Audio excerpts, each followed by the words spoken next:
예, 우리 예레미야서 20장 7절에서 9절까지 말씀입니다. 우리 같이 시작. 오 주여, 주께서 나를 속이셨으니 내가 속았나이다. 주께서 나보다 강하시며 이기셨나이다. 나는 매일 조롱 속에 있으니 모두가 나를 비웃나이다. 이는 내가 말하고 내가 부르짖으며 내가 폭력과 약탈을 부르짖었으니 주의 말씀이 날마다 나를 치욕거리와 조롱거리로 만들었음이니이다. 아멘. 9절까지. 그때에 내가 말하기를 나는 그를 언급하지 아니하고 더 이상 그를 이름을 말하지 아니하리라 하였으나 그의 이름은 내 마음속에서 뼈들 속에 사무치는 타는 불 같아서 내가 참기가 지쳤고 견딜 수 없나이다. 아멘. 말이 안 통하는 경우가 뭐냐면 누구는 보고 듣고 있는데 누구는 보고 듣지 못하는 사람에게 이야기하고 설득해서 내가 보고 듣고 있는 경고를 전달하는 것이 우린 참 얼마나 어려운지 알고 있습니다.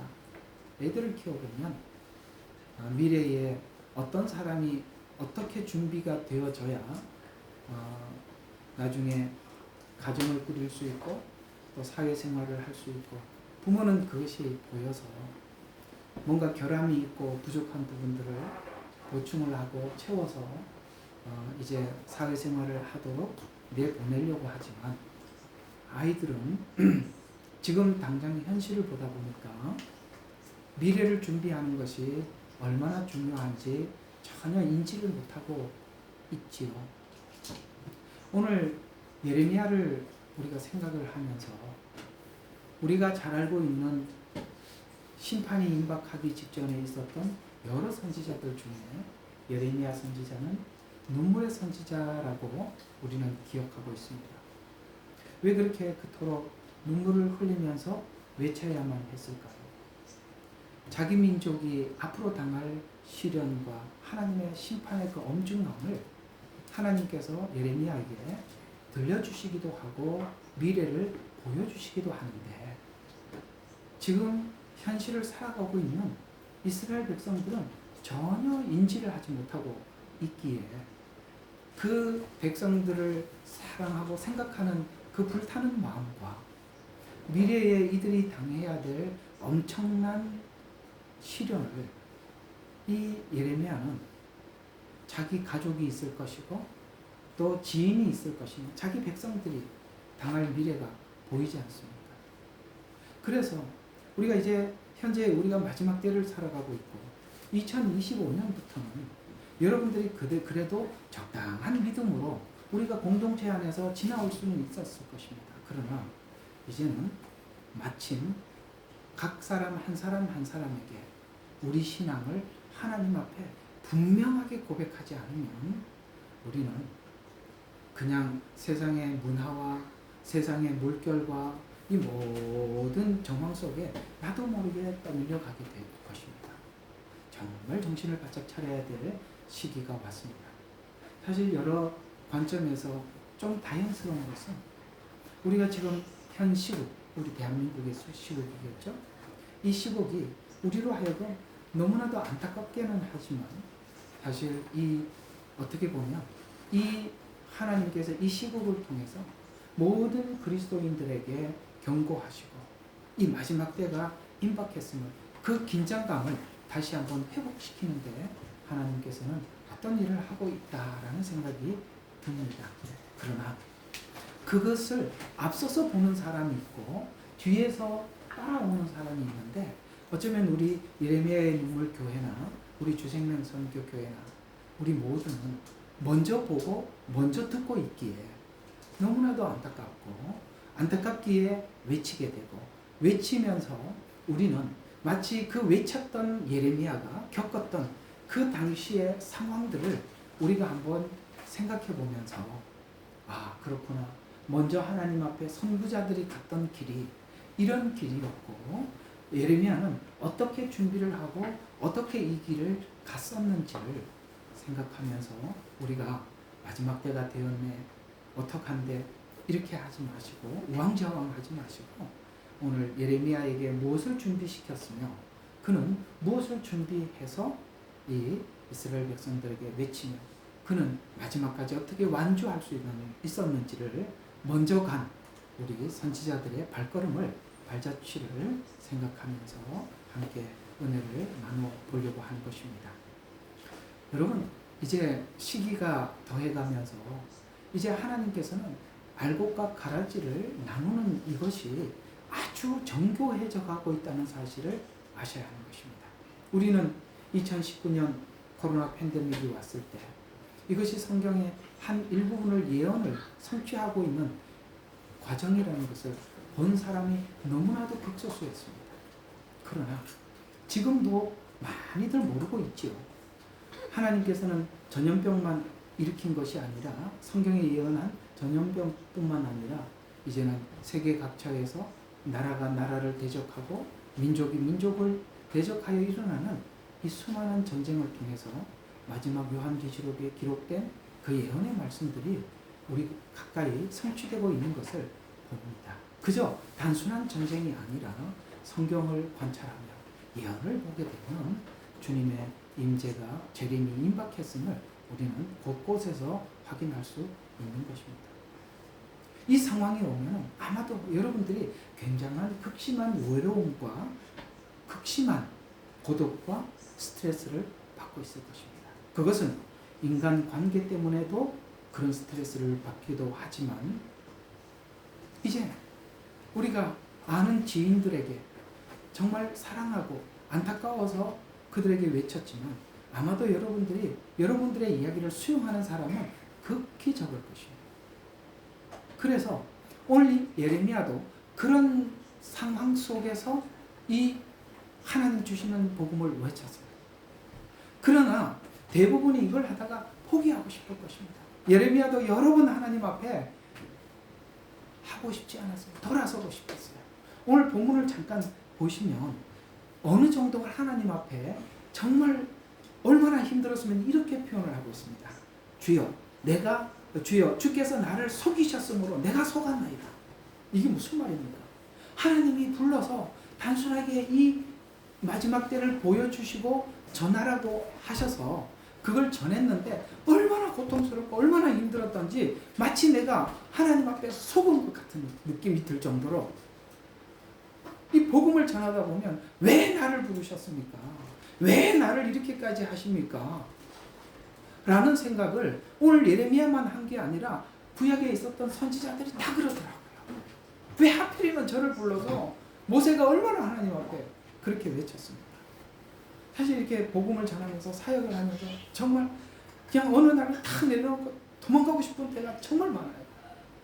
그럴 만큼 여러 가지가 이쪽으로도 저쪽으로도 너무나도 많이 이렇게 압박이 밀려오더라는 것이죠. 그래서 내가 마치 예레미야는 하나님 앞에 나를 속여서 요것만 하면 된다. 요만큼만 해라. 이렇게 해서 그것만 하면 될 줄 알았는데 여기까지 올 줄 어떻게 알았느냐 말이죠. 그래서 오늘 그 말을 하는 것입니다. 얼마나 그랬는지 그 뒤에 주께서는 나보다 강하시며 이기셨나이다. 야, 주님이 나를 어떻게 이렇게 몰고 와서 여기까지 이렇게 전하게 해서 야, 주님 정말 강하십니다. 나 항복했습니다. 이해가 가십니까? 이건 바깥에서 사역을 보는 사람과 직접 사역을 하는 사람은 전혀 알지 못하는 게 있어요. 그건 여러분은 모르는 게 있습니다. 그래서 그 얘기를 하는 것입니다. 주는 나보다 강하시며 이기시었나이다. 나는 매일 조롱 속에 있으니 모두가 나를 비웃나이다. 여기 있는 여러분들 있잖아요. 예레미야 눈물교회에 있는 여러분들이 이게 다 알고 여러분 주변에 얼마나 이야기를 해왔습니까? 그러나 여러분들에게 똑같이 이 예레미야가 겪었다고 똑같이 겪고 있어요. 매일 조롱을 당합니다. 사람들은 우리를 비웃어요. 이는 내가 말하고 내가 부르짖어 폭력과 약탈을 부르짖었으면 그렇게 살면 안 된다. 지금 이거는 하나님 앞에 너무나도 멀리 왔다. 이렇게 그들에게 외쳤지만 주의 말씀을 날마다 나를 치욕거리와 조롱거리로 만들었다. 여러분 옳은 복음을 전하면서도 치욕을 받고 있어요. 조롱을 받고 있다는 것이죠. 근데 그래서 이게 내려놓고 싶은데 또 한쪽에 내 마음속에는 뭐가 불타오르느냐면 저 심판받을 백성들, 하나님 앞에 멸망받을 백성들을 생각하니까 뼛속까지 뭐가 넘쳐요? 내 뼈속에서 사무치는 타는 불 같아서 내가 참기에 지치고 견딜 수 없어. 그래서 이 복음을 외치더라. 여러분, 이 마지막 때 하나님의 종들이 얼마나 고통 속에서 복음을 외쳐야 하는지 여러분 그걸 아십니까? 돌아서고 싶어. 매일 저런 거예요. 매일 사람들인데 여러 가지. 제가 이렇게 요번에도 한 번에 이렇게 교회 어려움을 당하고 나니까 정말 허탈해요. 이럴 수가 있나? 내가 앞으로 신천지 하나님의 교회 이 이단들 내가 가만히 안 둘 거예요.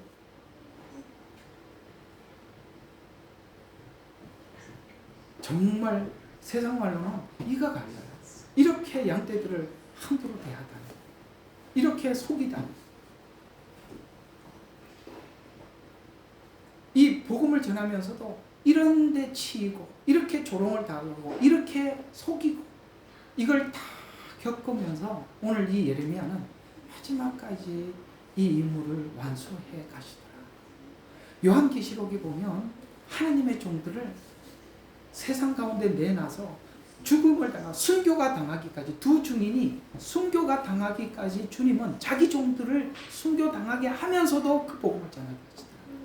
여러분, 우리가 하나님 앞에 한 영혼이 돌아올 때는 엄청난 대가를 치르는 겁니다. 주의 종들. 예레미야가 그 대가를 치루었고 사도들이 그 대가를 치루었고 마지막 때 두 증인들은 그런 대가를 치를 것이에요. 그러나 우리가 계속 이 복음을 전하고 말하게 하는 이유는 뭡니까? 내 속에 불타는 마음, 저 영혼들을 향한 이 불타는 마음이 그 입을 열게 하는 거예요. 오늘 예레미야가 그렇게 지금 하나님 앞에 왔다라고 오늘 금방 읽었던 본문은 말씀하고 있는 것입니다. 최후의 사단도, 사단의 세력도 이제는 많은 거짓 선자들, 요즘은 너무나도 많은 이단들이 등장했습니다. 거짓 선자들을 통해서 마음이 정결하지 못한, 그래서 누가 이단에게 잡혀가느냐? 마음이 하나님 앞에 순수하지만 예수 그리스도 이외에 다른 목적을 가지고 예수를 믿으면 철저하게 이들에게 기만을 당하는 거예요. 여러분 있잖아요. 그들의 이단들이 우리들에게 거짓된 복음을 가지고 와서 우리를 미혹하는 것도 문제지만 누가 미혹을 당하냐? 미혹당할 만한 사람이 미혹을 당하는 거예요. 우리 책임이 없다고 이야기하지 말라는 거예요. 왜? 내가 예수 그리스도 그분만을 순수하게 원한다면 예레미야의 말에 누구든지 귀를 기울이고 끝까지 예레미야 말을 들을 겁니다. 왜 거짓 선자의 말에 현혹돼 넘어갑니까? 자기 속에 다른 게 있다 이 말이에요. 그걸 하나님이 깨끗하고 정하게 해서 하나님께서 정확하게 구분해낼 겁니다. 주님이 오신 이유는 타작마당을 정하게 해서 알곡과 가라지를 구분해서 불에 던질 것과 천국의 곳간에 드릴 것을 분명히 나누는데 지금은 그 작업이 매우 정결해집니다. 마음이 정결하지 못한 자들은 여러분 최후의 어떤 방법으로든지 마음과 신앙을 훔쳐갈 것입니다. 우리는 그 시기에 들어서고 있는 것입니다. 타작마당은 말씀으로 구별을 하실 것입니다. 히브리서 4장 12절에 보면 하나님의 말씀은 좌우의 날이 선 어떤 것보다 예리해서 아버지 하나님께서 우리 마음과 생각을 구별하시대요. 마음도 체크하시고 생각까지도 하나님께서 체크하신답니다. 한번 여러분들이 믿는 믿음과 하나님께서 기록된 말씀과 같은가 한번 물어보라. 하나님께서 말씀한 그대로 믿는지 아니면 내가 다른 의도를 가지고 예수를 믿는지 보라는 겁니다. 하나님의 말씀은 좌우의 날이 선 검과 아주 예리해서 우리가 잘못된 어떤 부분이 있어도 그 칼에 걸릴 수밖에 없다는 것이죠. 그래서 마음과 생각을 분별한다고 기록되어 있습니다. 종말에는 하나님의 말씀으로 평상시에 심어두었던 내 마음속에 들어와 있는 것이 참 씨앗인지 아니면 가라지인지 분명하게 드러내주실 것입니다. 7년 환란은 천사들이 나팔을 불거나 마지막 후 3년번에 대접을 쏟아서 불법을 행하는 자들과 악한 자들을 확실하게 구별할 것입니다. 우리는 7년 환란에 당할 여러 가지 엄청난 환란 중에 일부분을 우리가 겪고 있는 것입니다. 마태복음 13장 39절과 41절에 보면 세상 끝에는 천사들을 파견하여, 이 천사들은 누굽니까? 첫째 천사가 나팔을 불매, 둘째 천사가 나팔을 불매, 그 천사들을 이야기하는 것입니다. 요한계시록에 등장하고 있는 이 천사들 말이죠. 그래서 첫 번째 나팔재앙, 두 번째 나팔재앙, 세 번째 나팔재앙, 대접재앙도 천사가 나팔을 불면서 쏟아지지 않습니까? 그 말입니다. 세상 끝에는 천사들을 파견되어 불법을 행하는 자들과 악한 자들을 가라지로 구별하여 모으신다고 말씀하고 있는 것입니다. 불로 연단하듯이 연단하여서 조금이라도 거짓이 숨어있는 자는 정확하게 분별할 것입니다. 마태복음 3장 12절에 보면 알곡은 모아 곡간에 들이고 죽정이는 꺼지지 않는 불에 태울 것이라고 말씀하고 있습니다. 초창기에는 우리가 처음부터 하나님께서 이렇게 흔들었어요. 여러분 혹시 퀴즈를 해본 적이 없으시죠? 저는 아주 시골에 아주 깡촌에 살아서 그 퀴즈를 한 걸 잘 알고 있습니다. 그때는 지금처럼 이렇게 방앗간에 기계가 좋지 않았어요. 저 산골에는 그저 주스를 해오면 말려요. 그러면은 그 탈곡기로 털어내요. 그러면 알곡이 있잖아요. 그러면 이건 뭐 아마 모를 거예요. 도리깨라는 게 있습니다. 경상도 말로. 충청도 그런 말을 하는지 모르겠는데 그걸로 이렇게 두들리면 이렇게 껍데기가 이렇게 벗겨지면서 알맹이가 튀어나와요. 근데 그게 같이 섞여 있잖아요. 그거를 이제 채라는 게 있어요. 거기다 넣고 이렇게 흔들면 그 이제 무게에 의해서 가벼운 거는 위로 올라오고 무거운 거는 밑으로 내려가고 이렇게 분리가 돼요. 그래서 한 번 흔들면 한 번 자꾸 흔들면 계속 하면 할수록 뭡니까? 완전히 세밀한 것까지 하면 흔들면 흔들수록 세밀한 것까지 나중에는 최후에는 진짜만 남고 나머지는 다 날아가 버리고 있습니다. 요 이야기를 하는 것입니다. 그게 이 말이에요. 그래서 죽정이는 꺼지지 않는 불에 태운다라고 말씀하십니다.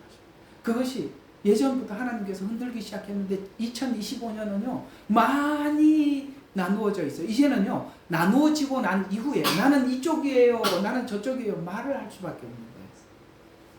옛날에는 그냥 가만히 침묵해도 됐습니다. 그러나 이제는 모든 것을 자기 의사를 다 표현하는 겁니다.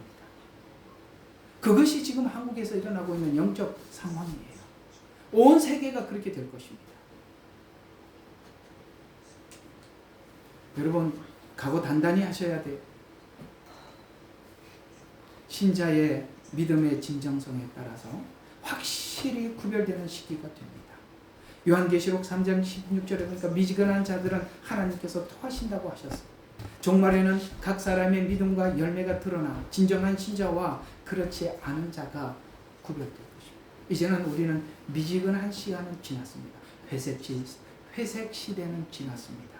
여러분들이 더더욱 여러분과 저의 옷을 정결하게 빨고 하나님 앞에 설 준비를 하셔야 될 것입니다. 참 선지자들은 모두가 죄와 악이 만연한 세상에서 하나님의 심판이 임박한 것을 보았어요.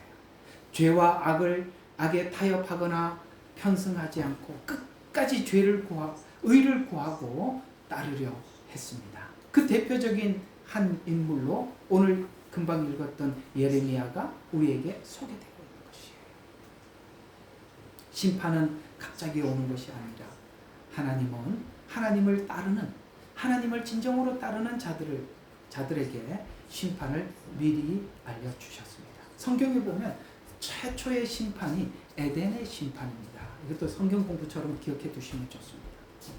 최초의 심판은 에덴의 심판입니다. 하나님께서 에덴에서 추방하셨죠. 그것이 1차적인 심판입니다. 그 다음 하나님께서 다시 가인에게 심판을 예고하시죠. 아벨에게 한 사건을 통해서 심판을 예고하십니다. 그리고 죄가 이렇게 만연해서 이후에 창세기 6장에 노아의 심판이 등장합니다. 그 뒤에는 바벨탑 심판이 나오죠. 그렇죠? 그 다음에 우리가 창세기의 심판들을 잘 보시면, 그리고 창세기의 마지막 심판이 애굽의 심판입니다. 그렇죠? 그리고 이게 이렇게 심판을 설명하는 것을 보고 점진적 계시라고 하는 것입니다.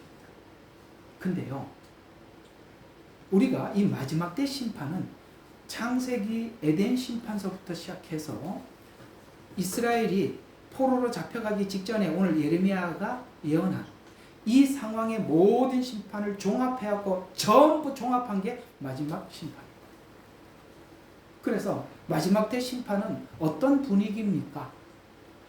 어떻게 하나님이 심판하십니까? 라고 묻는다면 하나님께서는 성경을 통해서 여러 심판을 통해서 심판 때는 이러이러하다, 분위기가 이러하다, 상황은 이렇다라고 성경에서 이미 여러 군데서 말씀을 해 두었습니다.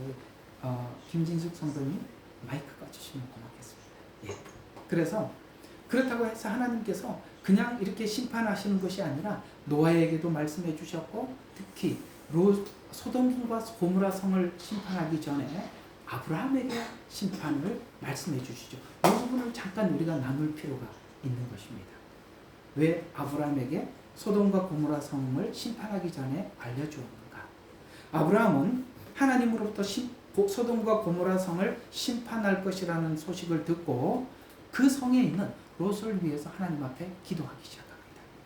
하나님은 이 아브라함의 기도를 들으시고 롯을 구원하시죠. 이 하나님의 이 말씀을 모두 기억해야 하는 것입니다. 여러분, 우리가 마지막 때를 가서 사람들에게 외치고 하나님의 심판이 임박했다고 아무리 떠들어도 사람들이 안 받아들이죠. 우리는 그때 아브라함에게 준 그 교훈을 기억해야 하는 것입니다. 아브라함은 이 심판의 소식을 듣고 롯을 위해서 기도했더니 하나님께서는 아브라함의 기도를 들으시고 아브라함을 생각하사 롯에게 그 가정을 구원하셨다는 사실. 오늘 우리가 이 소식을 듣고 전해도 그들이 받아들이지 않을 수 있습니다. 그러나 걱정하지 마시고 아브라함처럼 그들을 위해서 계속 기도하십시오. 아브라함을 불쌍히 여기셔 아브라함을 생각하셔서 롯을 건져주셨던 것처럼 우리는 우리 지인들과 우리 가족들을 위해서 기도하셔야 돼요. 하나님께서 오늘 아브라함을 통해서 지혜를 주셨지 않습니까? 걱정하지 말고 기도하십시오. 하나님은 하나님이셔서 우리가 알 수 없는 일을 행할 수 있는 것입니다. 이 시대에 우리가 과거에 함께 신앙생활했던 정말 믿음이 있어 보였던, 그러나 지금 아직 뭔가가 깨어나지 못해서 모르는 답답한 우리 영혼들이 우리 주변에 있을 것입니다. 오늘 이 시대에 롯은 너무나도 많아요. 어쩌면 우리는 그 소돔과 고모라 성이 심판하기 직전 상황을 대입해보면 여러분과 저는 아브라함과 같은 사람이에요. 하나님께서 미리 우리에게 가르쳐 준 것이에요. 그러나 우리 마음속에는 롯이 있다는 거예요. 롯이. 왜 롯과 롯이 매일 헷갈리는 거겠어요? 롯이 있다는 거예요.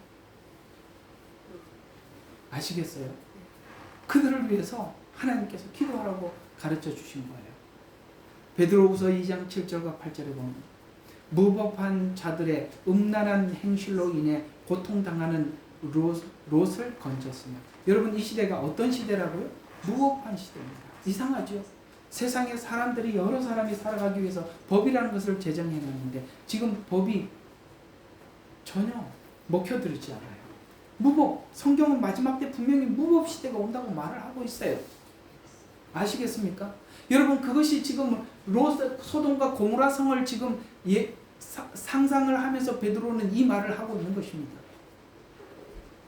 그때 소돔과 고모라 성에 어떤 일이 있었어요? 여러분 그 천사가 롯의 가정에 들어갔을 때 사람들이 와서 뭐라고 그럽니까? 오늘 저녁에 들어간 그 남자를 내놔라. 내가 그와 상관하리라. 이 상관이라면 동성애를 이야기하는 것입니다. 그러나 롯은 그렇게 이야기하죠. 내가 아직 남자를 알지 못하는 딸이 있으니까 이 사람에게 그렇게 하지 마라. 근데 대중이 외치잖아요. 법이 무슨 소용이 있냐 이 말이에요. 대중이 외치잖아요. 바로 무법한 시대. 근데 그 무법이 무엇이 배경이 되는가? 음란이 배경이 된 무법. 자기를 위한 법. 자기 탐욕을 채우기 위한 법. 이런 시대가 온다 이 말이에요. 그래서 무법한 자들의 음란한 행실로 인해 고통당하는 의로운 롯을 건졌으며, 놀랍게도 주님은 그가 의롭다라고 이야기를 합니다. 우리가 생각할 때 아브라함에게 그렇게 했고 그렇게 돌아섰으니 그는 의롭지 않다고 생각했겠지요. 그러나 성경은, 우리는 아무리 상상을 해도 성경이 의롭다 그러면 의로운 거예요. 맞잖아요.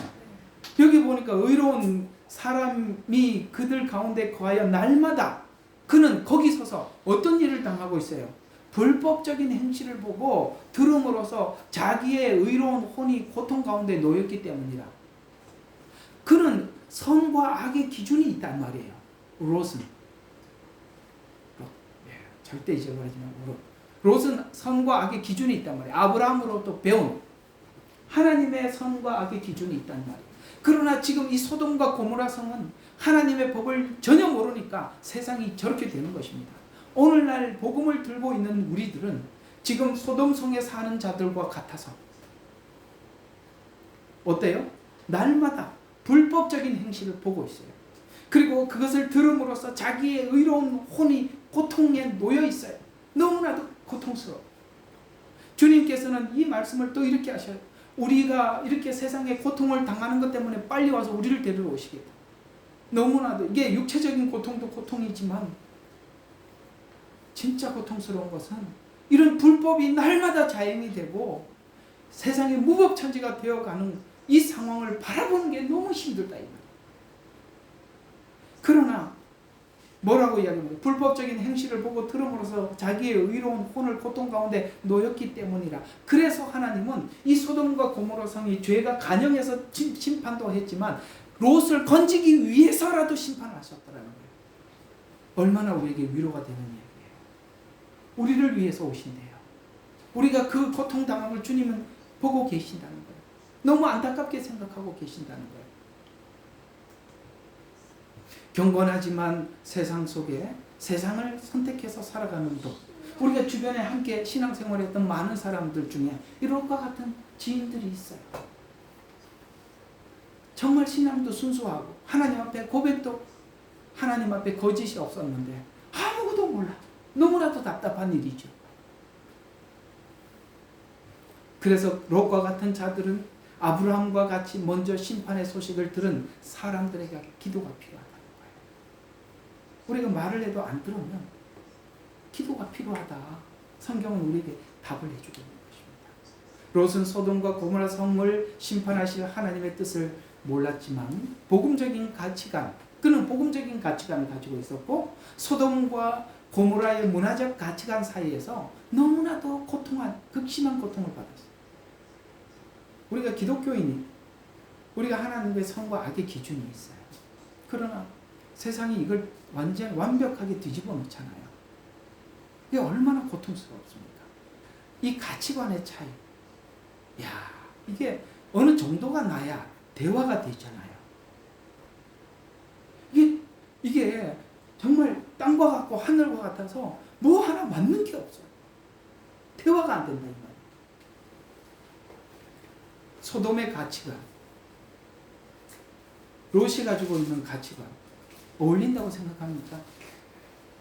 전혀 어울리지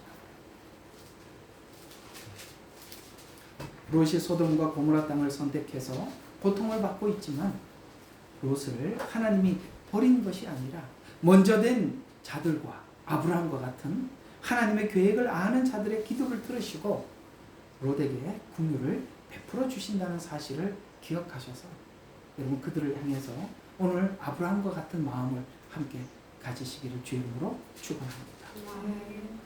그래서 지난날 함께 신앙생활을 했던 성도들 중에서는 하나님의 정해진 시간이나 이런 예언들에 대해서 무지하다 이 말이에요. 그 다음에 정해진 시간과 또 우리가 이해하고 있는 바른 복음을 전하려 해도 듣지 않는 안타까운 성도들을 보면서 이제 하나님의 심판이 임박해서 곧 하나님께서 심판하시겠다는 소식을 먼저 들은 아브라함과 같은 성도들은 어떻게 해야 할까요? 오늘날 어떤 교회는 깨어있어서 시대를 알리고 기름을 준비시키고 신랑을 맞을 준비를 하라고 말을 하고 있습니다. 성도들에게 의의 옷을 입히고 의를 쫓고 의를 따르고 의를 향해서 가자고 우리가 함께 가자고 하는 그런 성도들이 있습니다. 이를 상황을 아는 성도들은 마치 소돔성을 멸망할 계획을 가지고 계신 하나님의 뜻을 모르는 자들입니다. 모르는 자들은 롯과 같이 소돔성 안에서 고난을 받고 있는 이런 이 소돔과 고모라 성이 심판받기 직전에 그런 상황들을 연상을 해보면 딱 지금 현재 아브라함과 롯과 그 다음에 그 성에 있는 이 세 부류가 딱 구분이 됐더라 이 말이죠. 노아, 소돔, 이스라엘 백성은 심판을 확장해서 설명한, 그래서 마지막 때 상황은 여러 상황이 겹친다고 아까 말씀을 드렸던 것처럼 심판은 노아 직전까지 알지 못했다라고 이야기하고 있습니다. 여러분, 노아 심판을 통해서 하나님께서 우리에게 알려주고자 하는 메시지가 뭐냐? 세상 사람들은 하나님께서 심판하기 직전까지 아무도 모르고 시집가고 장가고 그저 일상을 살고 있더라. 그러니까 참 너무 다른 거예요. 그죠? 그냥 하나님 심판이 임박해갖고 막 밀려오고 있는데도 아무 감각이 없어요. 그냥 일상을 살고 있는 거예요. 그러나 여러분, 노아는 왜 얼마나 답답해요. 방주를 치고 맨날 쳐다보면서 나중에는 그냥 늘 하던 일 하네. 맨날 외치던 거 그냥 외치네. 이러고 앉아있을 거 아니에요. 나중에 감각을 잃어버릴 거 아니에요. 그죠? 저는요, 이 마지막 때 이 주님의 재림의 복음을 전하면서 깜짝 놀란 게 하나 있었어요.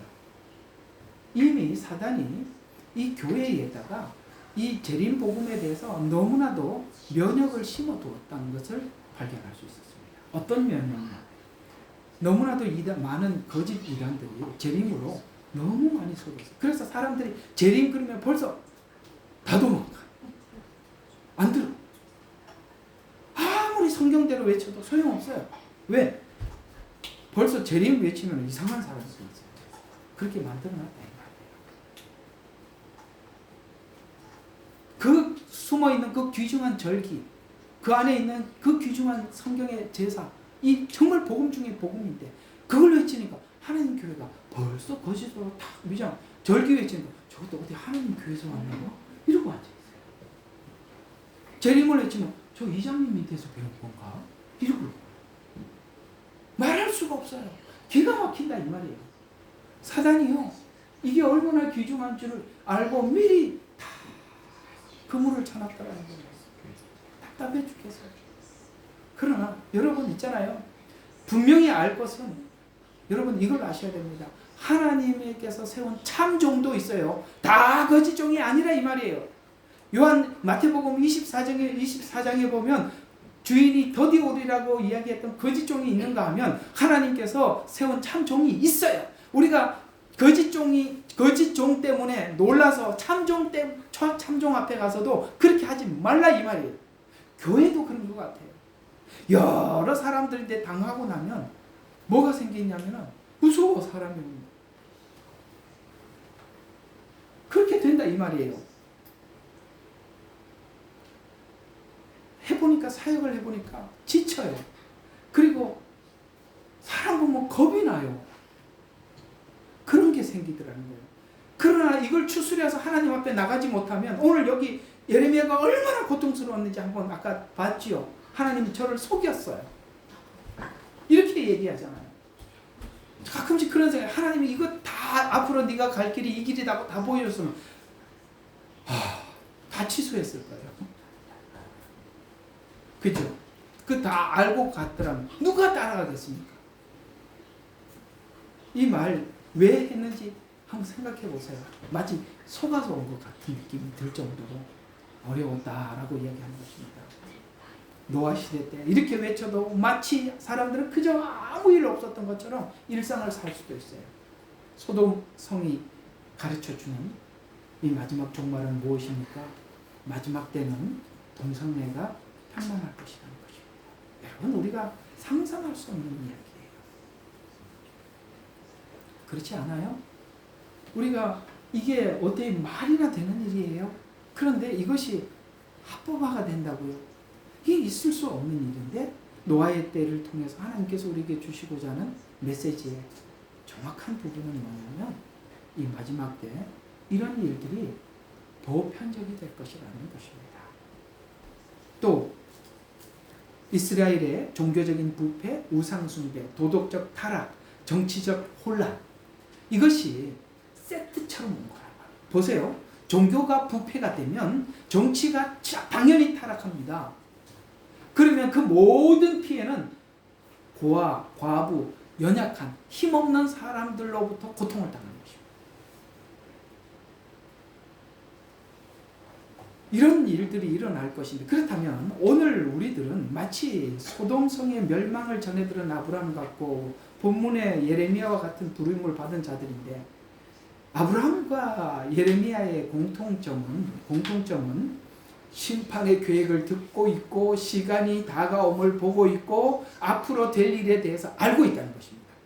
아브라함도 앞으로 될 일을 알고 있었고 예레미야도 다 알고 있어요. 우리는 참 신비롭게 하나님께서 이런 팬데믹을 통해서 이 마지막 때에 있을 예언이 이루어지고 있다는 것을 우리에게 알려주셨어요. 그리고 그것을 그 문을 열면서 계속 하나님이 문을 열어주고 계시죠. 그 다음 사건, 그 다음 일 어떻게 준비되어 있고 다음 어떻게 갈까 우리에게 계속 우리에게 말해주고 계세요. 그런 것처럼 아브라함과 예레미야의 공통점은 이걸 다 듣고 있고 시간이 다가옴을 보고 있고 앞으로 될 일들이 앞으로 그 다음 어떻게 될지도 우리는 알고 있다 이 말이에요. 보고 있더라는 것이죠. 그런 예레미야는 하나님의 심판을 준비하여 철저히 하나님과의 관계 속에서 순종과 헌신의 삶을 살았습니다. 예레미야가 준비한 방법을 우리가 상기해 보면서 오늘 이 마지막 때 사람들이 이 마지막 때가 잠깐만 이게 뭐가 항상 뭔가 귀한 말씀을 전할 때는 방해가 있어요. 이게 마이크 지금 잘 들리죠? 이게 빠져 있었던 것 같아요. 그래서 이게 계속 뭔가 이렇게 방해가 오고 그렇게 그렇죠. 이게 마지막 때가 되면 사람들이 막 우왕좌왕하지 않으려면 이걸 아셔야 돼요. 우리 믿음의 선배들은 지난날 지금 같은 똑같은 상황, 이스라엘이 딱 심판받기 바로 직전에 하나님의 사람들은 뭘 어떻게 준비했나 이걸 하나님이 우리에게 보여주고 싶은 거예요. 그래서 그들을 모델로 남겨둔 거거든요. 그럼 예레미야는 이 시대에 자기 하나도 추스르기 힘들었을 텐데 어떻게 이 복음을 전하면서 자기를 지켜왔는가? 우리가 이 예레미야가 어떻게 이겨왔는지를 돌아보면서 우리도 예레미야처럼 준비하자는 거예요. 그러면 어떻게 준비했는지 한번 보도록 하겠습니다. 아까 읽었던 그 말씀, 여기 예레미야서 1장 6절을 보면 이런 말씀을 합니다. 예레미야는 하나님께서 이 일을 위해서 부르셨어요. 불러서 지금 하나님 앞에 나를 속였다고 얘기할 만큼 힘들었다고 말씀을 드렸죠. 그런데 그를 불렀을 때 예레미야는 자신이 어리고 말에 능하지 못하다는 이유로 그 하나님의 부르심을 피하려 했었어요. 처음에는. 그런데 1장 7절과 10절에 보면 하나님의 말씀에 순종해서 선지자의 사명을 받아들였습니다. 그는 자신의 한계를 인정하고 하나님의 능력에 의지했습니다. 제가 좀 더워서 옷을 좀 벗고 할게요. 그래요. 우리로 하여금 하나님께서 침묵하라고 말하지 않아요. 그리고 침묵하고 싶은 날들이 너무 많아요. 그런데 계속 말을 해야 돼요. 근데 예레미야가 얼마나 힘들었겠어요. 말만 하면 조롱을 하는데 여러분 생각해봐요. 내가 설교를 하는데 앉아서 계속 조롱하는 사람들이 앉아서 조롱을 하고 있다면 여러분 이거 어떻게 설교를 계속 하겠어요? 그렇지 않겠어요? 그래서 예레미야는 나는 말에 능하지 못한다고 하나님 피하려고 했어요. 그러나 그가 그것을 어떻게 수용하게 되었냐면 자기의 한계를 인정하는 거예요. 이게 설교를 하고 복음을 전하는 것과 뭐하고 굉장히 관련이 있냐면 자기의 부족함을 인정을 하면 사람이 자기 부족함을 인정을 하고 자기 한계를 인정을 하고 하게 되면 하나님을 의지하게 되는데 왜 우리가 기분이 나쁘냐면 조롱하는데 오늘 이 예레미야 글 넘어갔잖아요. 자기 존재를 없앴기 때문에 그렇습니다. 이게 참 어려워요. 사람은 자기 존재를 어디 가서도 사람들이 자기 존재에 대해서 알아주기를 원하고 자기가 한 말에 대해서 무시당하는 거에 대해서 누가 좋아하겠어요? 그러나 예레미야는 그걸 넘어서 이게 넘는 게 얼마나 힘든지 몰라요. 사람들은 다 기분 나쁘고 사람들이 다 서로 트러블이 생기고 관계가 나빠지는 게 뭔지 아십니까? 자기 존재에 대해서 무시를 당했다는 거예요. 그러나 그걸 넘어가지 못하면 못하는 거예요. 예레미야는 그걸 넘었기 때문에 끝까지 할 수 있었고, 성이 무너지고 난 이후에도 예레미야 애가를 불러서 하나님 앞에 소망의 메시지를 부를 수 있었던 것입니다. 무너진 성을 보고 누가 소망의 메시지를 외칠 수 있겠습니까? 주님은 아침마다 새롭다, 무너진 성을 보고 새롭다고 말씀하실 수 있는 그 영성은 그걸 넘어가는 사람만 할 수 있는 것입니다. 자신의 한계를 인정을 해야 돼요. 그리고 넘어가야 됩니다. 그럴 때 하나님의 능력에 의존할 수 있는 것입니다. 불순종하는 자들에 대한 심판을 선포하고 공의를 세울 것을 끝까지 선포합니다. 그러나 백성들은 누구도 하나님의 말씀을 공의롭게 율법을 지킬 마음을 가진 사람이 아무도 없었어요. 그러나 예레미야는 외쳤어요. 폴 워셔 목사님 아시죠? 그 다음에 그 동기 목사님 긍정의 힘 조엘 오스틴 목사님이시죠. 그 두 분이 같은 어떤 학교 동기라고 제가 들었어요. 조엘 오스틴 보세요. 그 넓은 광장에 너무나도 많은 사람들이 찾아와서 듣잖아요. 여러분, 폴 워셔 목사님 교회 저희하고 비슷해요. 탈 거예요. 그 위에 선풍기 하나 빙빙빙 돌아요. 거기서 소리소리 외치고. 그건 뭘 이야기하는 거예요? 마지막 때 사람들이 조엘 오스틴 같은 이야기 듣고 싶은 거예요. 공의를 세우는 설교 누가 좋아하겠습니까? 죄를 지적을 하고 하나님 앞에 돌아오라고 외치고 심판을 통해 은혜의 회복을 약속을 선포하면서 새로운 소망, 이게 무슨 뜻일까요? 하나님께서는 이스라엘을 심판할 수 있겠다. 그래야 이 문제가 해결될 수 있다.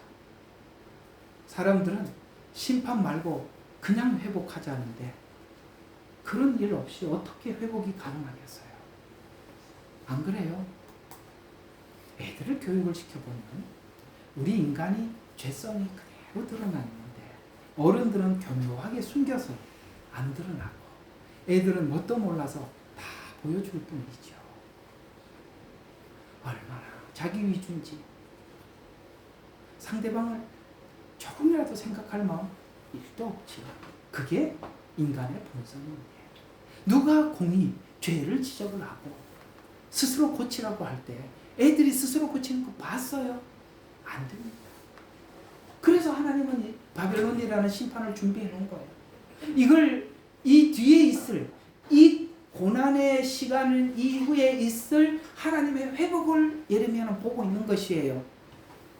이스라엘 백성들은 아무것도 모르고 자기가 지금 어떤 상태인지 아무도 모르고 있고요. 이 둘의 엇바란스가 얼마나 높이 차이가 나는지 예레미야의 외침이 그들의 귀에 들어가지도 않고 그들은 예레미야의 말을 듣고 싶지도 않는 이 둘의 외침.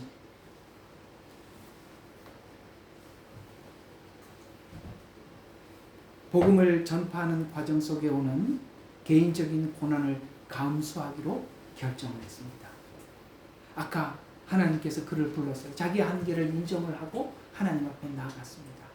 오늘 금방 읽었던 본문이었죠.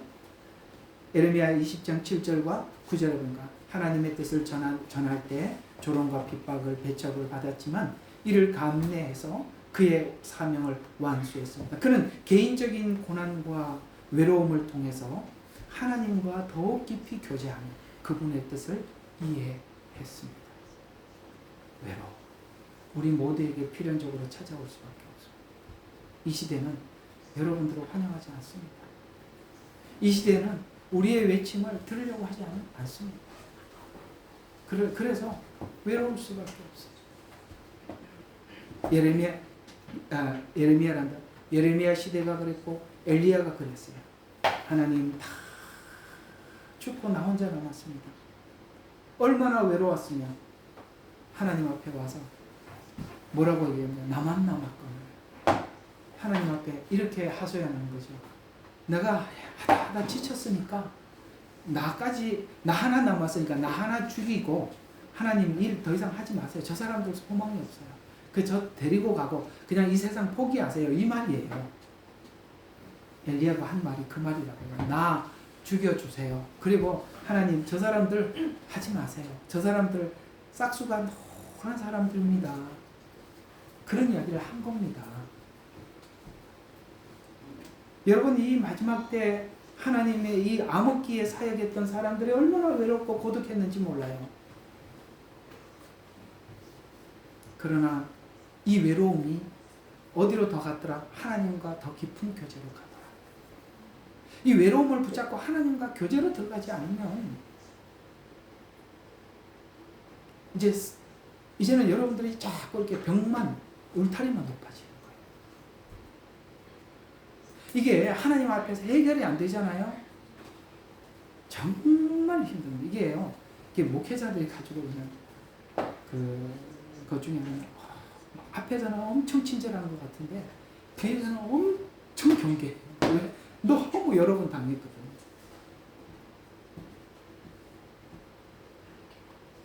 그리고 뭐 알아주는 사람도 없어요. 자기 속마음 누가 알아줘요? 아무도 몰라요. 그러니까 사람에 대해서 천남불지 있는 거예요. 그걸 하나님 그 외로움을 하나님 앞에 해결을 못하면 우리 스스로 나를 자해하게 됩니다.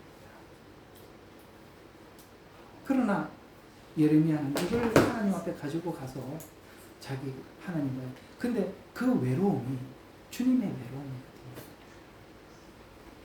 주님이 얼마나 외로웠을까요? 정말 외로웠습니다.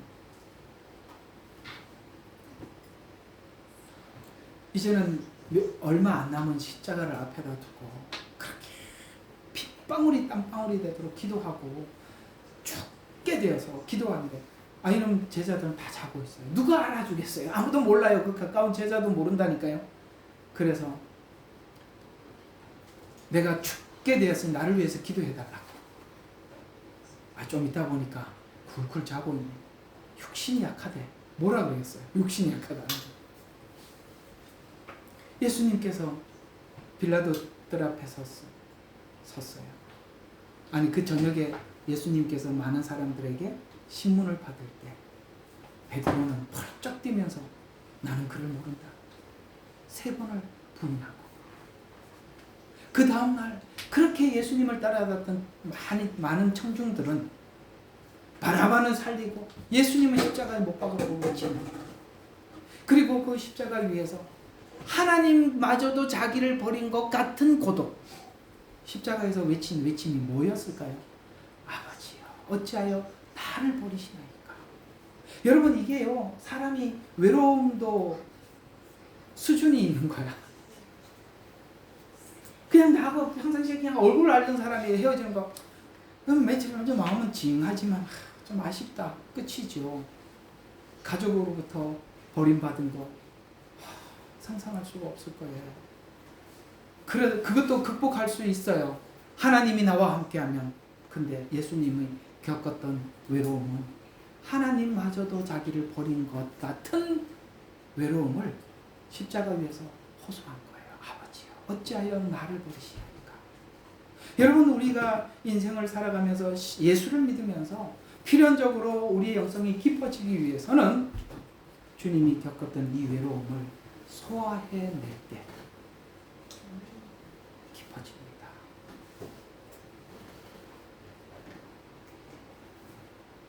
부르심에 순종했지만 조롱과 고난을 겪으면서 마치 자신이 속은 것 같은 느낌을 느끼면서 그래서 말씀을 전하지 않겠다고 결심했지만 마음속에 불처럼 타올라 멈출 수 없는 불타는 마음 고난과 갈등으로 인한 고통 속에 말씀을 향한 열정과 말씀의 힘을 경험합니다. 말씀의 힘을 경험합니다. 사랑하는 여러분 우리 예레미야가 처해져 있는 우리도 예레미야의 눈물 맞잖아요. 우리 한국교회는 예레미야의 눈물이잖아요. 그래서 오늘 예레미야의 길을 우리가 함께 걷는 것 같아요.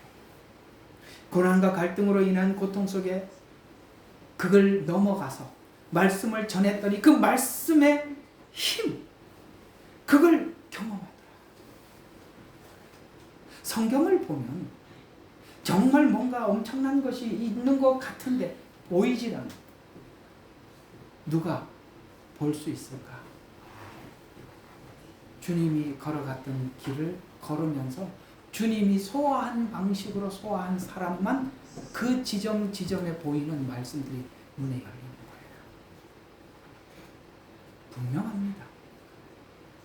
그걸 경험하지 않고는 이해가 안 가요. 우리가 성경을 읽다 보면 여기에 엄청난 뭔가 메시지가 있다는 것을 아는데 뭔지는 몰라요. 그건 간 사람이 보는 겁니다. 그 말씀의 힘을 예레미야는 경험을 했습니다. 사랑하는 여러분, 이 시대가 그러한 시대일지만 여러분들이 이 길을 걸으면서 그 말씀이 주는 힘을 여러분 스스로가 경험하는 그런 은혜가 있는 2025년이 되시길 바랍니다. 예레미야서 20장 10절과 13절에 보면 이렇게 말씀하고 있습니다. 그 뒤에 계속 이어서 보시면 내가 많은 사람들의 비방과 사면의 두려움을 들었나이다.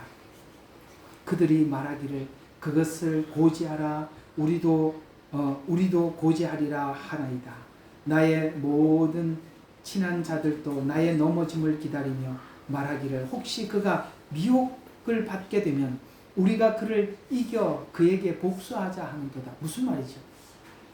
예레미야가 말하는 말이 하나님께서 이런 게 있어요. 가끔씩 사람들이 둘이 하나님 앞에 네가 옳다 내가 옳다 싸우다가 내가 옳음을 증명하기 위해서 기도하러 가세요. 그래서 기도해서 상대방이 하나님 앞에 뭔가 엄청 얻어맞으면 봐라 내가 옳다고 하는 내 손 들어줬다. 그런 간증들을 간간히 들어요. 왜 안 웃어요? 그런 일이 없었어요? 사람들이 꼭 그렇게 해요. 자기들끼리 싸우다가 네가 옳다 내가 옳다 싸우다가 판정이 안 나면 그러면 뒤에서 기도해서 하나님 내가 옳음을 좀 증거해 주세요. 보여주세요. 저 사람 좀 내가 혼을 좀 내주세요. 그래갖고 혼을 딱 나면 봐라 내가 맞았지 하나님이 너를 혼내잖아. 이런 이야기예요. 이게 무슨 말이냐면 지금 이 예레미야가 공의를 전하고 하나님의 말씀을 그대로 전하는데 사람들 마음속에 어떤 생각을 하고 있냐면 하나님 뭐라고 이야기하냐면 하나님 넘어지게 해주세요. 아시겠어요? 여기 보면은 친한 자들도 나의 넘어짐을 기다리며 말하기를 혹시 그가 미혹을 받게 되면 우리가 그를 이겨 그에게 복수하자. 이 말 이해가 가요? 하나님 예레미야가 한 말이 틀렸다는 걸 증거해 주세요. 그 날을 기다리고 있는 거예요. 친한 사람들조차도. 얼마나 외로운 설교입니까? 그 다음 절 보셔요. 11절. 그러나 주께서는 능하시고 두려우신 분으로 나와 함께 계심으로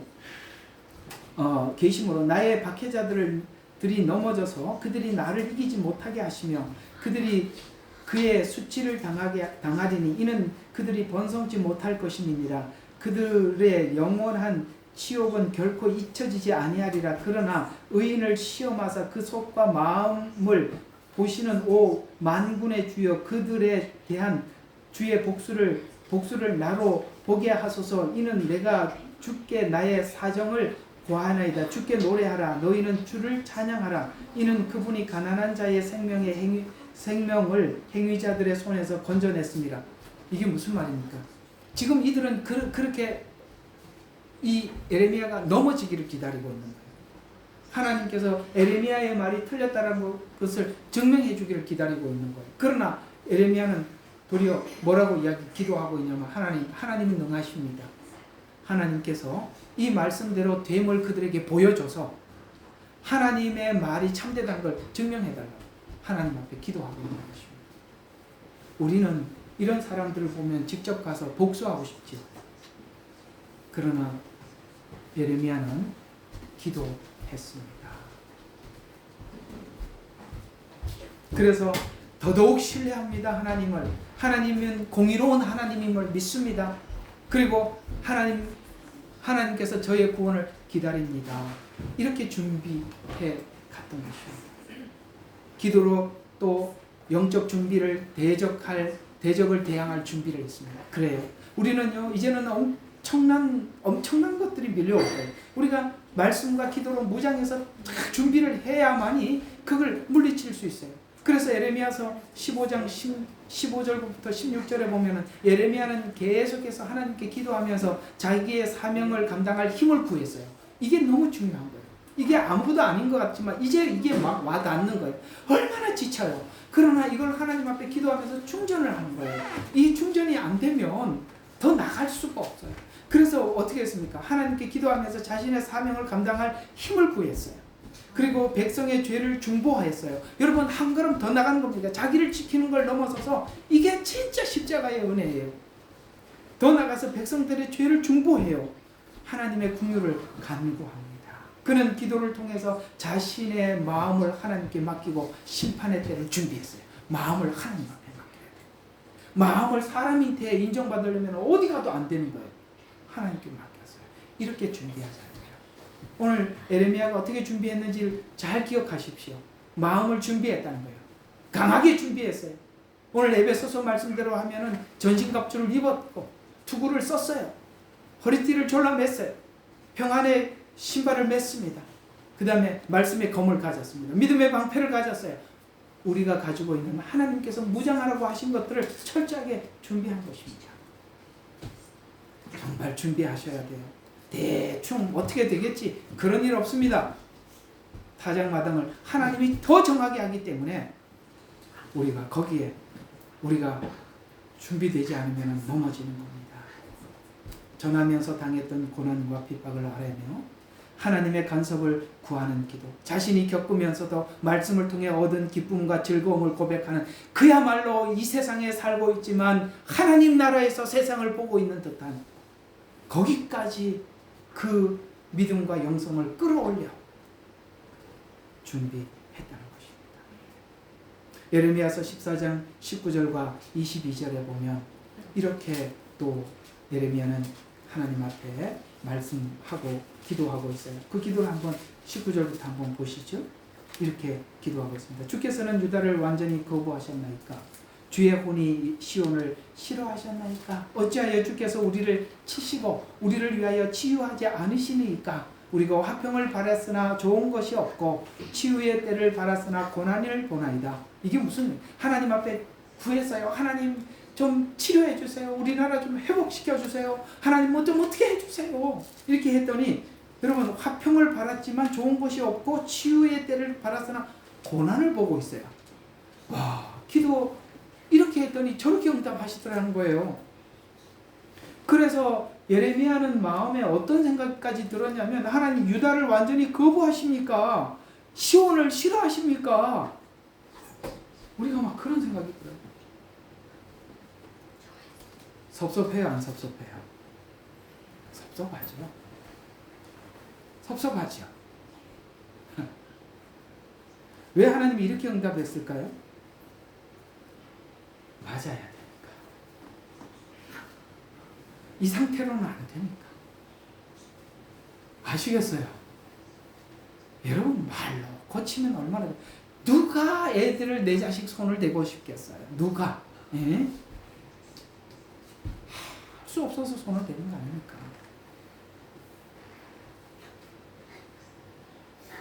그 다음 절 보면, 오 주여, 우리가 우리의 사악함과 우리 조상의 사악함, 우리 죄악을 인정하나이다. 이는 우리가 주를 거역하여 죄를 지었습니다. 하나님이 왜 이렇게 응답하시는가 봤더니 이 상태로는 안 고쳐지는 거예요. 아, 보니까 우리가 지금 이게 아니라 이게 우리 어디부터 조상의 죄, 이게 무슨 뜻이죠? 너무나도 어디 굳었다, 이거예요. 굳었다. 응? 조상적부터 계속 내려왔는데 그것이 지금 완전히 굳어버렸어요. 이건 우리가 지금까지 뭔가 하나님 고치려고 지금까지 애를 썼는데 해결이 안 돼서 완전히 속에 딱 굳어있는 사람들, 답이 없다니까요. 설교를 해서 해결하겠어요? 기도로 해결하겠어요? 이거는 몸소 겪을 수밖에 없는 거예요. 화평을 구했는데 왜 하나님 고난을 주시겠어요? 안 된다는 거예요. 이 개조가 안 돼요. 왜? 조상부터 쭉 내려왔잖아. 네? 그 얘기죠. 그 다음에 21절 보세요. 주의 이름을 위하여 우리를 미워하지 마소서. 주의 영광의 보좌를 욕되게 하지 마소서. 우리와 더불어 세우신 주의 언약을 기억하시고 파기하지 마소서. 어떻게 기도할 수밖에 없었냐면은 하나님 약속을 붙잡고 기도할 수밖에 없었어요. 파기하지 않으려면 어떻게 해야 됩니까? 하나님은 이스라엘을 심판할 수밖에 없어요. 심판을 하지 않고 고치지 않으면 하나님 이스라엘 버립니다. 성경에 하나님의 저주는 어떻게 임한다고요? 내어버려 두는 겁니다. 내버려 두는 거예요. 그게 저주예요. 로마서에 나오죠? 내어버려 두사 계속 등장. 왜 하나님이 여기 고난으로 대답하십니까? 하나님은 언약을 유지하고 있다는 것입니다.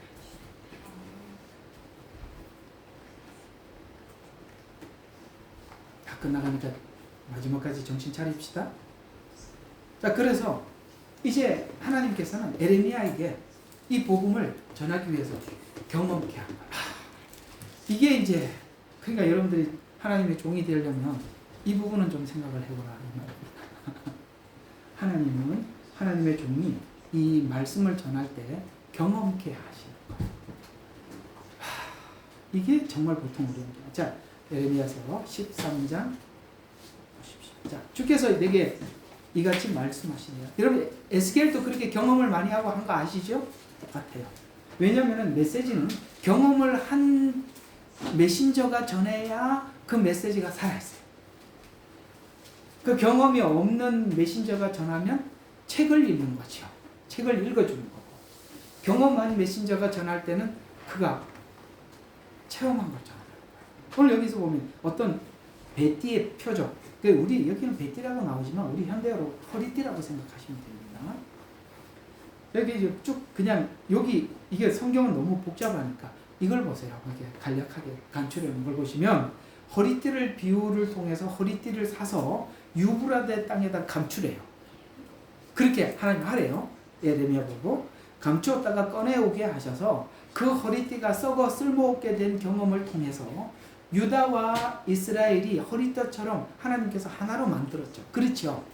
원래는 이스라엘이 가나안 땅에 들어가서 남유다와 북이스라엘이 나누어지지 않았었어요. 하나였었어요. 근데 왜 북이스라엘이 나누어졌을까요? 사실 솔로몬이 건축을 하면서 그 백성들이 너무 많이 소진을 했어요. 굉장히 가난해졌었어요.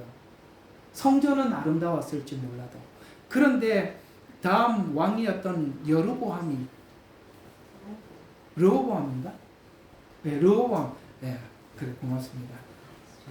그러게 르호보암이 등장하면서 그 신하들이 그렇게 이야기하잖아요.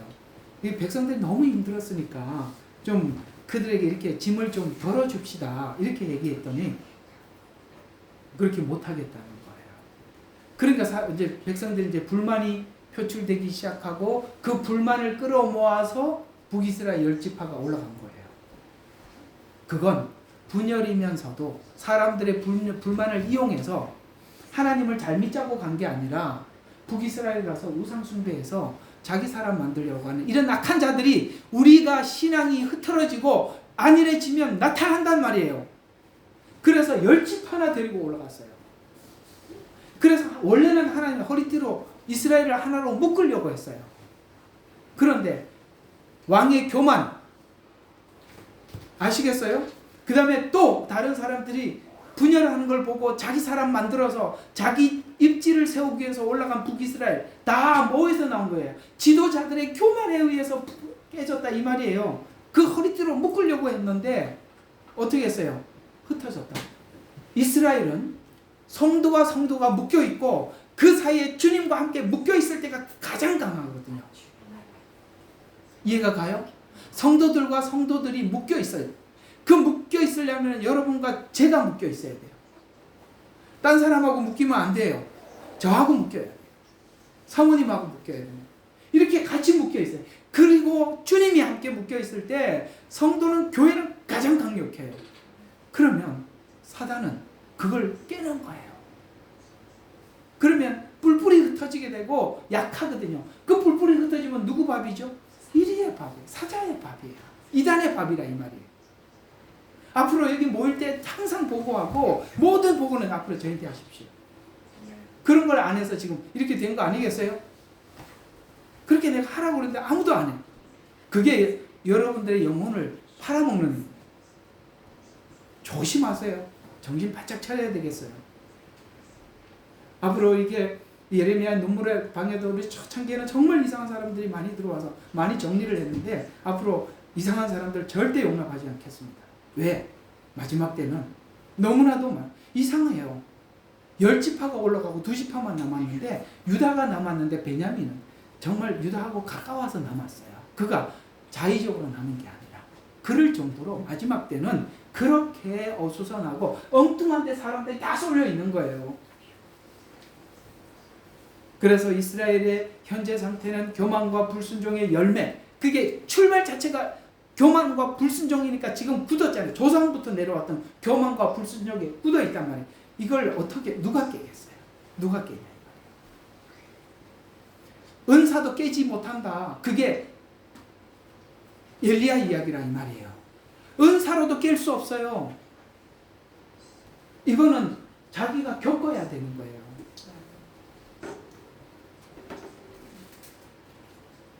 그리고 27장 1절과 4절에 또 하나의 비유를 말해주고 있어요. 나무와 쇠와 멍에의 치유를 통해서 이스라엘의 멍에를 만들어서 목에 메고 여러 나라 사자들에게 말씀을 전하라고 하셨는데 바벨론 느부갓네살을 통해서 여러 나라를 다스리며 들짐승까지 바벨론 통치 아래 주셨다. 전부 다 바벨론 통치 아래 주셨다. 악이 등장할 때는 우리의 악을 심판하기 위해서 악을 등장시키는 거예요. 우리는 요즘 이재명이 때문에 스트레스 엄청나게 받고 있습니다. 왜 그럴까요? 악이 만연하다는 것을 하나님이 우리 온 세상에, 우리 한국에 다 알려주고 있는 거예요. 우리 영적 상태가 어떤지 알려주고 있는 거예요. 왜 바벨론이냐? 이걸 듣고 깜짝 놀랐잖아요. 하박국이 왜 하필이면 바벨론이냐고. 그들은 너무 사악하다고. 우리가 그들에게 맡겨서 훈련을 받고 고난을 받아야 할 만큼 우리가 잘못했냐고 물었을 때 하나님은 그렇다고 대답을 했다고요. 우리는 그렇다고 생각을 못해요. 왜? 교회는 그래도 선하다고 생각하거든요. No. 안 그렇습니다. 뭘 선해요? 이렇게 해보면 그래요. 이 교회의 매너는 세상 사람들 매너보다 더해요. 세상 사람들도 이렇게 그래도 이렇게까지는 하지 않아요. 너무한 것들이 너무 많다 이 말이에요. 왜 하필이면 바벨론이냐? 너희들이 그들과 수준이 비슷하다는 거예요. 자기들은 그렇다고 생각을 안 하거든요. 왜? 율법을 가지고 있고 율법을 지키고 다 그건 형식적이고 종교적이고 하나님과 아무 상관이 없는 거예요.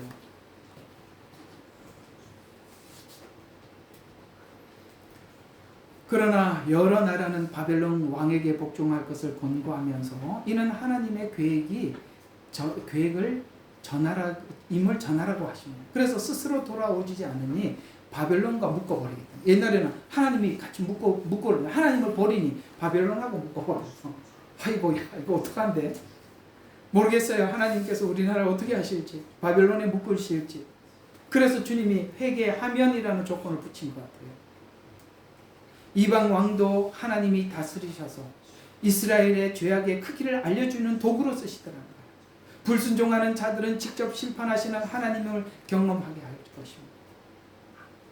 하나님의 회복 약속을 붙듭니다. 그래서 우리는 오늘 이 예레미야가 어떻게 했나? 하나님의 약속을 딱 붙들어서 넘어가더라. 지금은요, 하나님 말씀 붙잡을 수밖에 없어요.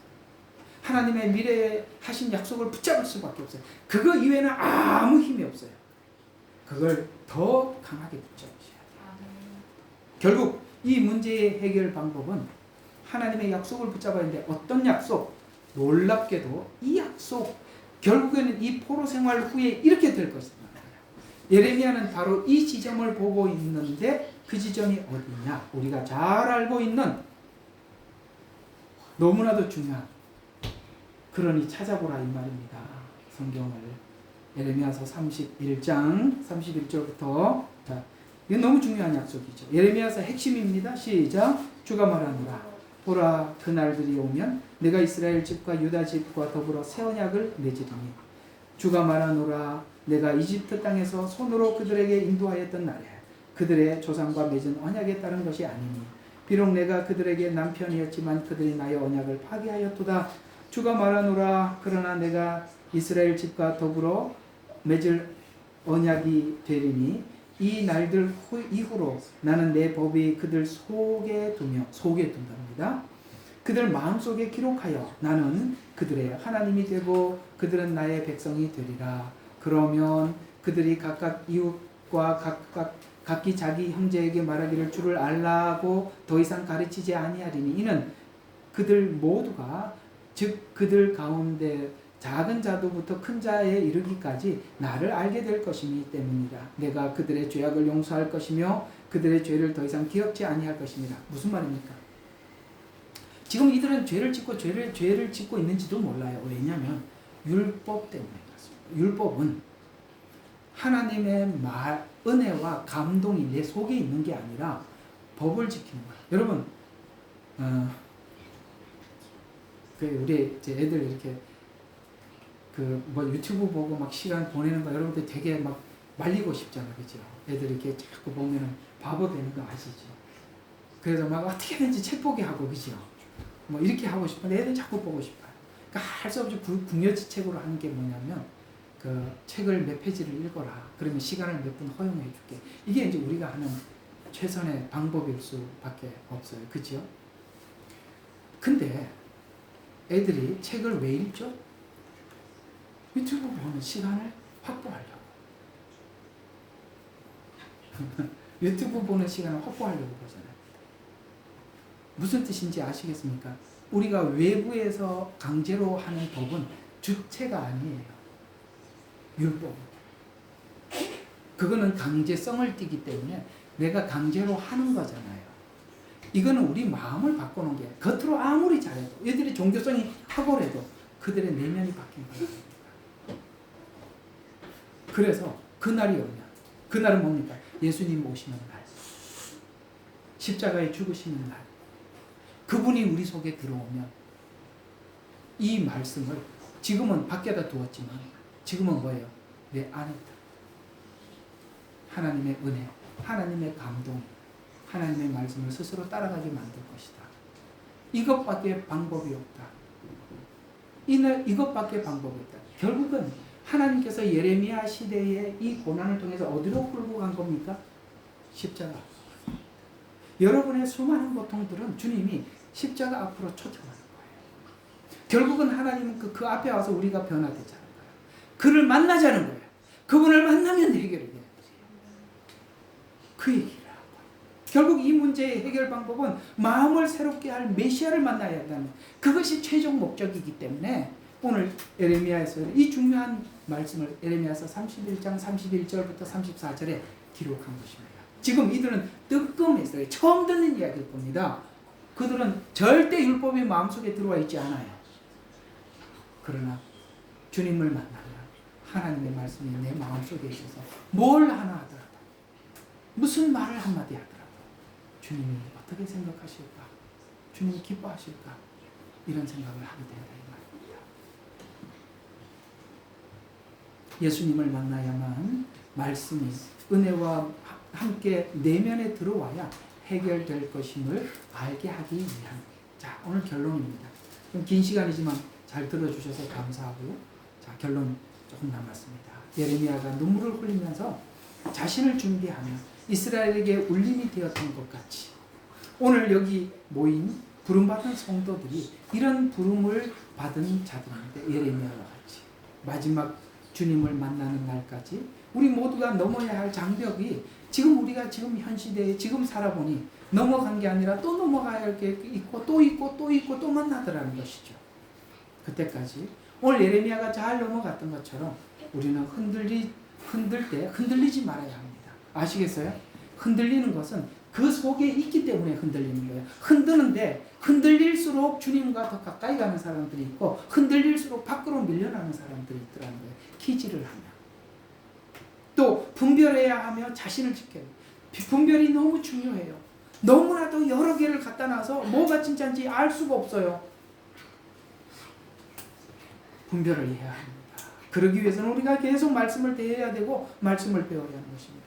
그러기 위해서는 오늘 성경이 바울이 디모데에게 부탁했던 것처럼 너는 말씀을 배우고 확신하는 일에 거하라. 아시겠어요? 말씀을 배워라.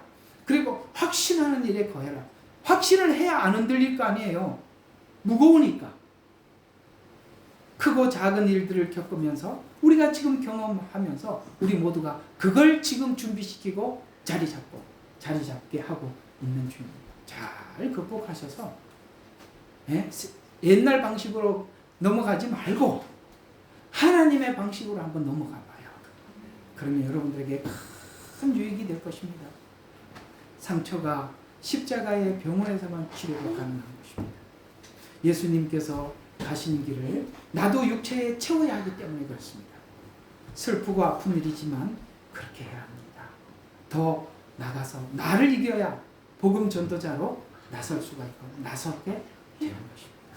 사랑하는 여러분, 2025년은 이상하게 저번에 매년 성부 영신 예배를 드렸을 때 가벼운 마음으로 드렸는데 원래는 마음이 그렇지 않은 것 같아요. 적당히 각오해서 될 일이 아닙니다. 단단히 각오하셔서 우리 주의 길을 함께 가는 사랑하는 동료들이 옆에 있음을 함께 인식하고 우리 선지자들이 즐거운 경지에까지 가서 고난을 즐긴 것처럼 즐겨보지 않겠습니까? 기도하겠습니다. 우리 잠시 오늘 들은 말씀 기억하면서 하나님 앞에 가고 결단하는 마음으로 한번 기도하겠습니다. 사랑의 하나님 아버지, 고맙고 감사합니다. 오늘은 예레미야가 이 마지막 복음을 듣고 열어주셔서 하나님 이 복음을 전했지만 전하는 복음을 그들이 기쁘게 수용하고 받아들이는 것이 아니라 그의 복음이 그가 전하는 이 내용이 틀렸음을 하나님께서 보여달라고 아버지 하나님 기다리고 있는 친한 사람들까지도 그렇게 하는 모습을 보고 있었다고 말씀하고 있습니다. 아버지 하나님 복음을 전했지만 하루 종일 아버지 하나님 고난을 당하고 조롱을 당하고 미움을 당하면서 아버지 하나님 이 외로운 선지자의 모습을 오늘 우리가 겪고 있습니다. 하나님 우리가 가는 길은 하나님만이 아는 누구도 알아줄 수 없는 길을 우리가 가고 있습니다. 하나님 그러기에 사랑하는 성도들 찾아가 주시고 오늘 이 말씀으로 위로하여 주시고 아버지 하나님 힘있게 가볍게 감사함으로 하나님 이 길을 걷게 해 주시옵소서. 아버지 하나님 감사합니다. 사랑하는 성도들 오늘 이 말씀으로 위로하여 주시고 새 힘을 부어 주시옵소서. 감사합니다. 하나님 영광 받아 주시옵소서. 하나님 우리가 살아가면서 참 외롭습니다. 고독합니다. 때로는 사람들에게 수많은 비난과 원망과 아버지 하나님 이렇게 정말 들을 수 없는 이야기들을 듣고 갑니다. 그렇다고 누가 알아주는 것도 아닙니다. 모두가 힘들기 때문입니다. 그러기에 우리가 더 깊은 영성이 필요하고 주님과의 깊은 관계가 필요한 시간을 살아가고 있습니다. 누가 자기를 지키고 더 나가서 오늘 주시는 말씀을 전할 수 있겠습니까? 오늘 예레미야가 극복했던 여러 과정들을 돌아보면서 주여 이제 우리의 모습은 다 벗어버리고 우리 자존심, 우리 인정받음 다 내려놓고 아버지 하나님 그저 주님 십자가 지고 아버지 하나님 종과 같이 청지기 같이 주님을 따라가게 하옵소서. 그래서 마지막까지 주시는 힘을 완수하고 주님을 기쁘게 만날 수 있도록 새 힘을 주시고 용기를 주실 줄 믿습니다. 감사드리고 우리를 권하신 예수 그리스도 이름으로 기도드렸습니다. 찬송가 한 장 부르고 이번 축도하고 예배는 마치겠습니다. 찬송가 419장입니다.